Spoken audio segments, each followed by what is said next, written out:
കേരളത്തിൽ സ്ഥിരതാമസക്കാരായ 35-നും 60-നും ഇടയിൽ പ്രായമുള്ള വനിതയോ ട്രാൻസ് വുമണോ ആണോ നിങ്ങൾ?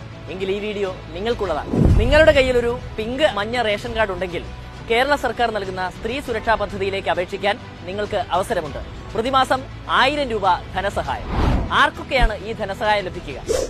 കേരളത്തിൽ സ്ഥിരതാമസക്കാരായവർ, 35-നും 60-നും ഇടയിൽ പ്രായമുള്ള വനിതകൾ അല്ലെങ്കിൽ ട്രാൻസ് വുമൺ, മഞ്ഞയും പിങ്കും റേഷൻ കാർഡ് ഉടമകൾ എന്നിവർക്കാണ് സഹായം കിട്ടുക. ഇനി അപേക്ഷിക്കാൻ വേണ്ട രേഖകൾ എന്തൊക്കെയാണെന്ന് നോക്കാം. പ്രായം തെളിയിക്കാൻ ജനന certificate, school certificate, driving licence, passport ഇവയിൽ ഏതെങ്കിലും ഒന്ന്. ഇതോടൊപ്പം Aadhaar, bank account details, IFSC code എന്നിവയോടൊപ്പം സ്വയം സാക്ഷ്യപ്പെടുത്തിയ ഒരു സത്യപ്രസ്താവനയും നൽകണം. ഇനി എങ്ങനെ അപേക്ഷിക്കാം? വളരെ എളുപ്പമാണ്. നിങ്ങൾക്ക് KSmart.LSGkerala.gov.in എന്ന സൈറ്റ് വഴി നിങ്ങളുടെ തദ്ദേശ സ്വയംഭരണ സ്ഥാപനങ്ങളിലെ സെക്രട്ടറിമാർ മുഖേന അപേക്ഷിക്കാം.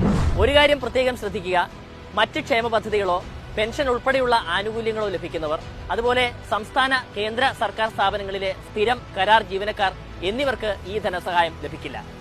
ലഭിക്കുന്നവർ കൃത്യമായും എല്ലാ വർഷവും ആധാർ അധിഷ്ഠിത രജിസ്ട്രേഷൻ നിർവഹിക്കണം.